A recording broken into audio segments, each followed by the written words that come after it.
I was speechless when I discovered my fiancé had listed my house for sale behind my back, all because her parents were drowning in debts, and she claimed your property is my property. Not a chance. I'm a 34-year-old guy who thought life was pretty solid just a few months ago. I had a house I worked off to buy, a fiancé I was excited to spend my future with, and plans for a wedding that was supposed to happen next summer. Everything felt like it was falling into place, until it didn't. Let me back up a bit. About 5 years ago, I managed to buy my own house. It's nothing crazy, 3 bedrooms, a decent backyard, and a little garage, but it's mine. I've been saving up since my mid-20s, working extra shifts, skipping vacations, eating way more ramen than any human should. But when I finally got the keys, it was one of the proudest moments of my life. I remember just standing in the empty living room and thinking, I did this. I didn't grow up with much, so owning a home felt huge to me. Fast forward a few years, and I met Kelly, not her real name, obviously. We hit it off pretty quickly. She's funny, outgoing, and the kind of person who lights up a room. At least, that's how she seemed when we first started dating. After about a year, she moved into my house. It felt like the right step, you know? She didn't contribute financially to the house itself, no mortgage payments or anything, but we split other things like groceries and bills. I didn't mind. I'd bought the house for myself before we even met, so I figured it was fair. Kelly's background was different from mine. Her family had always struggled with money. She told me stories about how they'd max out credit cards just to get by, and how her parents were always scrambling to stay afloat. I felt bad for her and her family. I mean, everyone's got their challenges, right? But over time, I started noticing little things that didn't sit right. Her mom would make comments like, "Wow, Kelly, you really hit the jackpot with a guy who owns a house." Or her dad would joke about how nice it would be to retire without a mortgage. I didn't think too much of it at the time. It just seemed like harmless talk. Looking back, I realize now those comments were red flags I should have paid more attention to. The first real crack in our relationship happened when Kelly started talking about how much her parents were struggling. I mean, they'd been struggling for years, but apparently things had gotten worse. They were on the verge of losing their house because they couldn't keep up with their mortgage payments. Kelly was stressed about it, and I tried to be supportive. I offered advice like maybe they could sell their place and downsize, or talk to a financial counselor. But Kelly didn't seem interested in solutions. She just kept saying how unfair it was, how her parents had worked so hard and deserved better. Then she started hinting, just little comments here and there, that it would be nice if we could help them out. We, meaning me, of course. At first, I thought she was joking. Like, why would I be responsible for her parents' financial problems? The more she brought it up, the more I realized she wasn't joking at all. To be honest, I didn't know how to handle it. I loved Kelly, or at least I thought I did, and I didn't want to fight with her over money. But at the same time, I wasn't about to bail out her parents.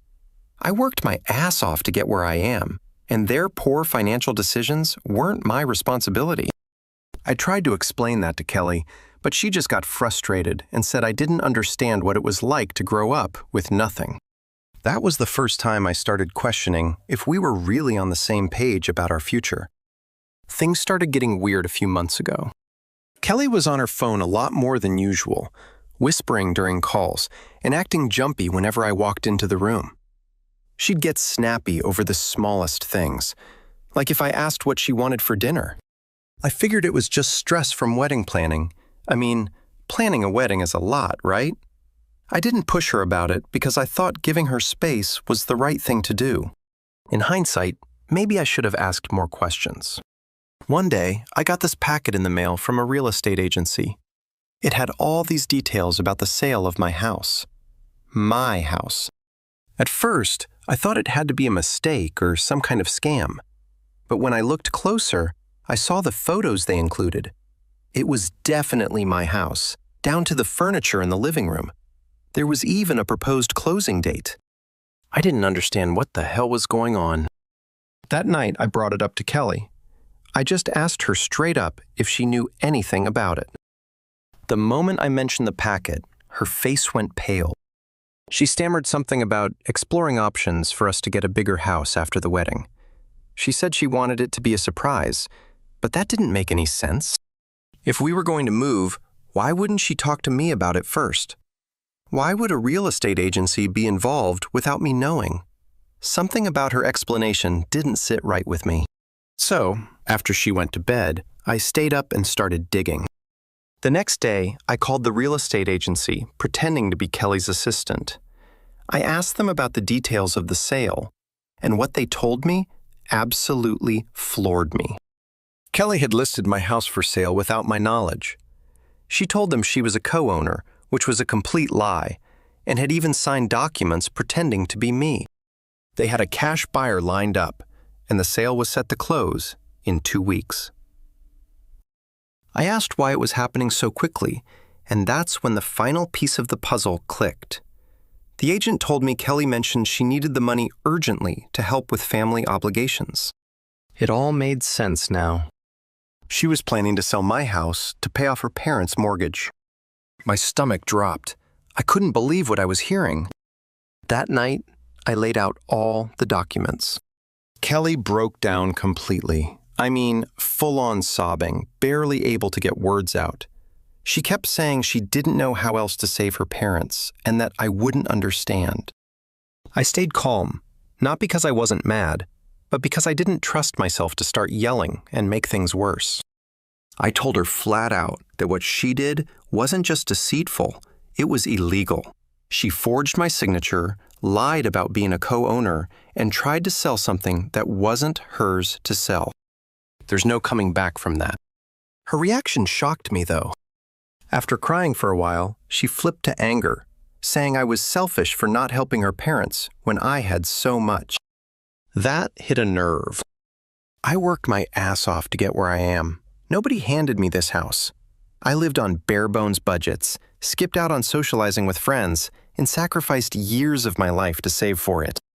And now the woman I thought I'd marry was trying to make me feel guilty for not handing it over to her parents, like some sort of savior. That argument lasted hours. She kept going in circles, 1 minute begging me to reconsider and give her another chance, the next accusing me of being heartless. Eventually, I told her we were done talking and that she needed to leave the house. I didn't want to make a scene right then and there, so I said she could stay for a little while to figure things out, but she needed to start looking for a place as soon as possible. For the next few days, things were tense. She was still in the house, but we barely spoke to each other. I'd come home from work and either go straight to my room or sit on the couch with headphones on, pretending she wasn't there. Meanwhile, she started acting like nothing had happened. She tried to talk to me about random things, cook dinner like we were still a couple, and even brought up wedding plans once. I couldn't believe it. How could she think we could just go back to normal after everything? That's when I decided I needed to get legal advice. I wasn't sure if I wanted to press charges yet, but I needed to know my options. I met with a lawyer and explained everything, how she forged my signature, lied about being a co-owner, and tried to sell the house behind my back. The lawyer didn't sugarcoat it. This was serious fraud. If I wanted, I could file charges, and Kelly could face real consequences. But they also warned me it could get messy, especially if she tried to twist the story or retaliate. I spent a few days thinking it over, and the more I thought about it, the angrier I got. Kelly didn't just betray my trust. She put me in a position where I could have lost the house I worked so hard for. What if I hadn't opened that packet in time? What if the sale had gone through? I'd be the one left scrambling to fix everything. All because she wanted to bail out her parents. By the end of that week, I decided to press charges. It wasn't an easy decision, but I felt like I had to protect myself. I didn't want to be the guy who let someone walk all over him just because he was afraid of drama. My lawyer helped me file the paperwork, and I let Kelly know that I'd taken legal action. She didn't take it well. Actually, that's an understatement. She completely lost it. When I told her about the charges, she started screaming at me, saying I was ruining her life and that I'd regret it. She said I was cruel for putting her in this position and that I was choosing money over love.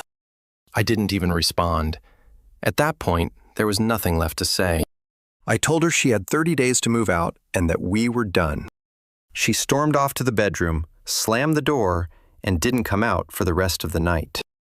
The next morning, I woke up to find she'd started packing. It wasn't much, just a couple of suitcases, but it was a step in the right direction. I felt relieved. Honestly, I just wanted her out of the house so I could start moving on. But then, things got even weirder. About a week later, mutual friends started messaging me, asking what was going on. Apparently, Kelly had posted some dramatic rant on Facebook about how I threw her out and abandoned her when she needed me most. She made it sound like I blindsided her and ruined her life out of nowhere. Of course, she left out the part where she tried to commit fraud and sell my house behind my back. I wasn't sure how to handle it. Part of me wanted to post all the evidence, screenshots, documents, everything, and let people see the truth.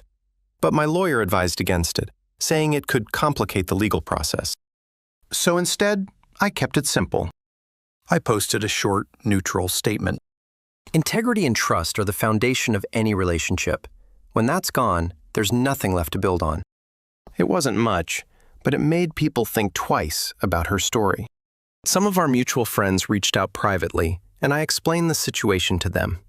Most of them believed me right away, especially after I showed them the evidence. A few people tried to stay neutral, saying they didn't want to get involved. Fair enough, I guess. But the whole thing left a bad taste in my mouth. Kelly was clearly trying to save face by painting herself as the victim, and it was working with some people. I thought that was the worst of it, but I was wrong. One afternoon, I was at work when I got an alert from my home security system. I'd recently upgraded it, and thank God I did. The alert was a motion detection notification from the back of my house. I pulled up the live feed on my phone, and my jaw dropped. There, plain as day, was Kelly and her dad trying to break into my house. They were at the back door with what looked like some kind of crowbar or pry tool. Her dad was working on the lock, while Kelly stood there holding a couple of duffel bags.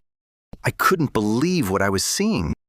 It wasn't just some random act of desperation. They came prepared. They were planning to take something, probably whatever they could grab quickly. I called the police immediately and explained the situation. The dispatcher told me to stay on the line while officers were sent to my house. I was freaking out, pacing in my office while watching the live feed. They didn't notice the cameras, so they kept at it, taking turns trying to force the door open.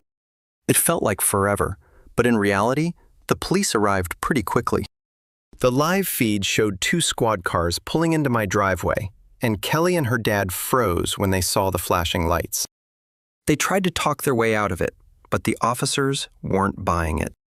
They were detained on the spot. When I got home later that day, I met with the officers and gave them my statement.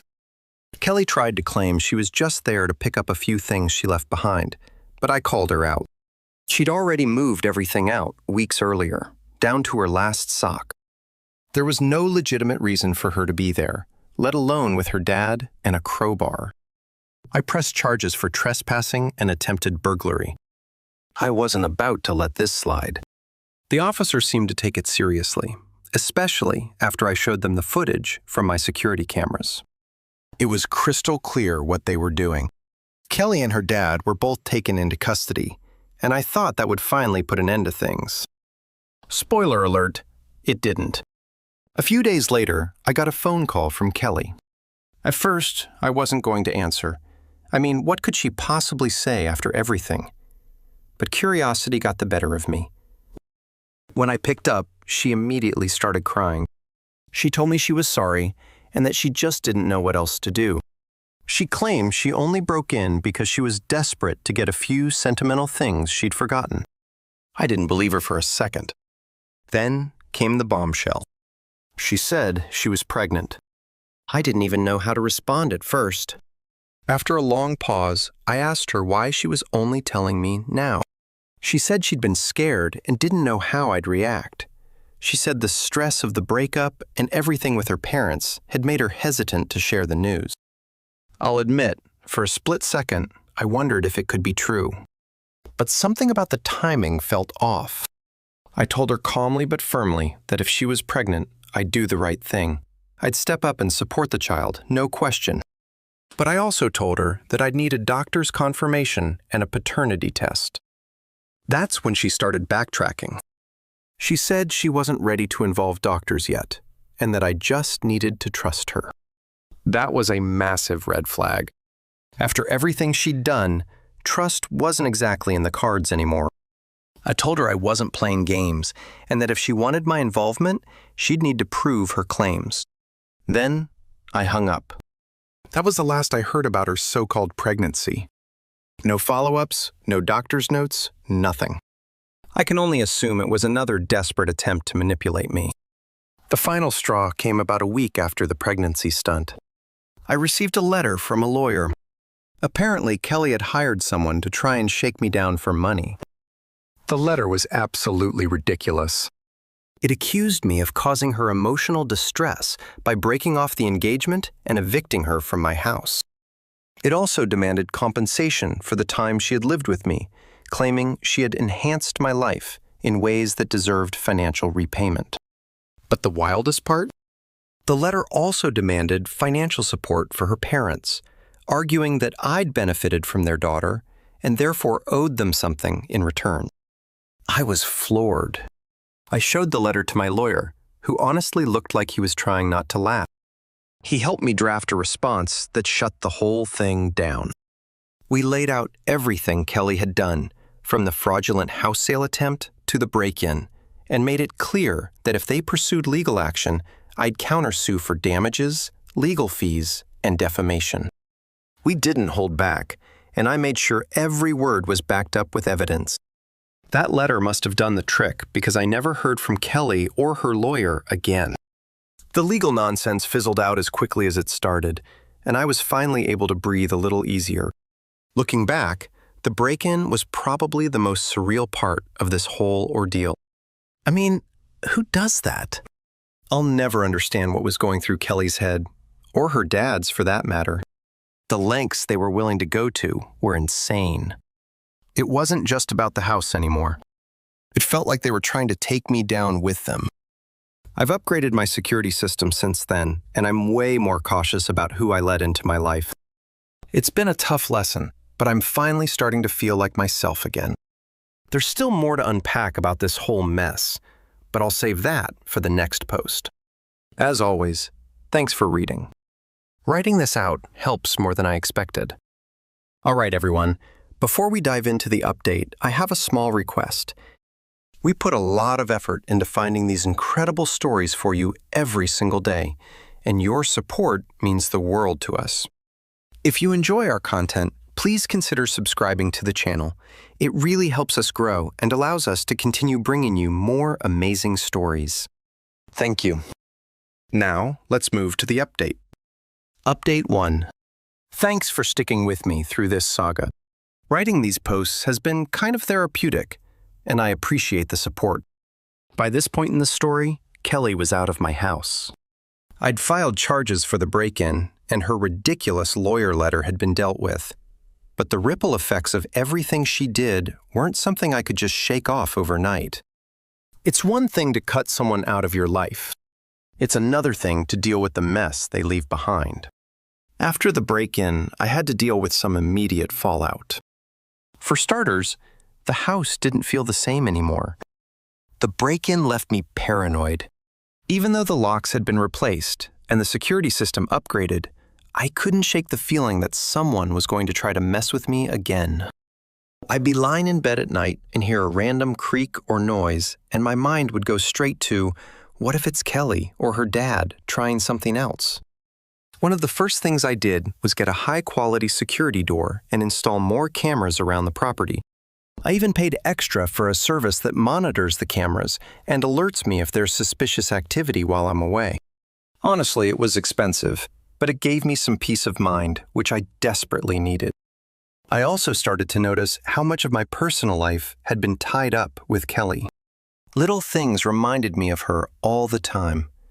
The dining table, where we'd shared so many meals. The bookshelf she insisted we organize together. Even the couch where she used to binge-watch her shows. It all felt tainted. I ended up rearranging a lot of the furniture, and I even got rid of a few things she'd picked out. It wasn't about being petty. I just needed to reclaim the space for myself. One of the more surprising challenges was dealing with mutual friends. Kelly's Facebook rant had done more damage than I initially realized. While most of my close friends sided with me after I shared the truth, there were others who either believed her soba story or didn't want to choose sides. I got a few messages that were frustrating to read, like, "Hey, I don't know the full story, but maybe you should try to forgive her. She's been through a lot." That kind of thing really rubbed me the wrong way. Forgive her? She committed fraud, tried to steal my house, broke in, and then tried to manipulate me with a fake pregnancy. What's there to forgive? The hardest part was losing a couple of friends who had been closer to her than me. One guy I'd known for years told me he couldn't condone how I'd treated her and blocked me after sending a long message about how relationships are about sacrifice. It was honestly baffling. I decided I wasn't going to waste energy trying to change people's minds. If they wanted to believe Kelly's version of events, that was on them. I had my circle of real friends who knew the truth, and that was enough for me. Legally, things started moving forward with the charges I'd pressed. My lawyer kept me updated on the process, and it sounded like Kelly and her dad were in a tough spot. The footage from my security cameras was pretty damning, and the real estate fraud charges were still on the table as well. I wasn't out for blood. I wasn't trying to ruin her life, but I also wasn't going to let her off the hook for what she'd done. She needed to face the consequences. One thing I didn't expect was how much paperwork was involved. Between police reports, legal filings, and back-and-forth emails with my lawyer, it felt like I was constantly dealing with something new. I even had to go through a full audit of my house's ownership records to make sure Kelly's actions didn't leave any lingering legal messes. Thankfully, everything was clean, but it was still an exhausting process. Emotionally, I was kind of a wreck for a while. It's weird. When you're in a relationship, you don't realize how much you're relying on the other person until they're gone. Even though Kelly betrayed me in the worst possible way, there were moments where I missed the good times, the inside jokes, the road trips, the lazy weekends. It's hard to let go of those memories, even when you know the relationship was toxic.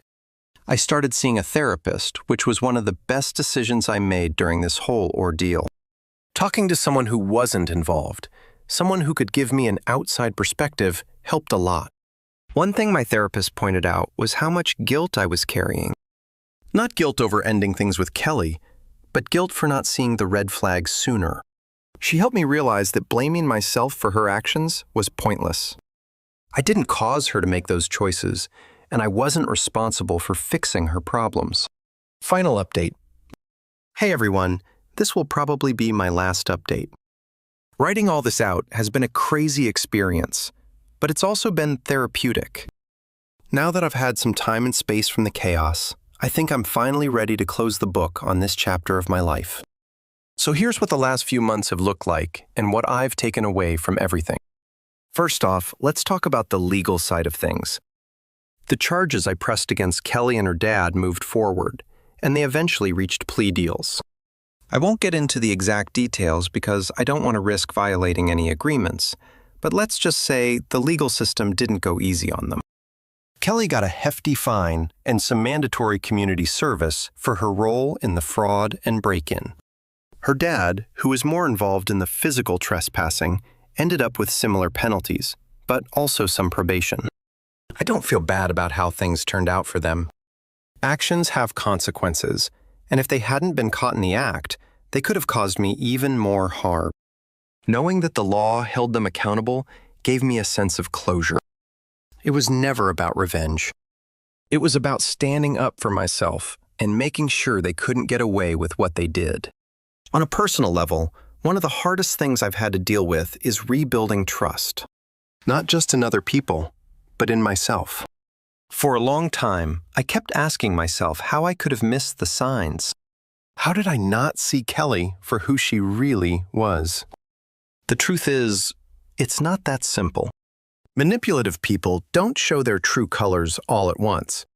They test boundaries, push limits slowly, and disguise their selfishness as love or care.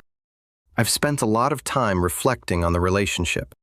And one thing I've realized is that Kelly wasn't just a bad partner. She was a master manipulator. She knew exactly how to make me doubt myself and feel like I was the one who needed to change or compromise. Looking back, I can see so many moments where she crossed the line. But at the time, I let it slide because I cared about her. That's the part that stings the most. I cared about someone who saw me as a tool for her own benefit. If there's one piece of advice I'd give to anyone reading this, it's to pay attention to how someone handles your boundaries. Do they respect them, or do they push against them? Are they willing to have honest conversations, or do they guilt and manipulate you into doing what they want? Boundaries aren't just for keeping others in check. They're there to protect you from losing yourself. Thanks for sticking with me through all of this. Writing it out has been a journey, and I'm grateful to have this space to share.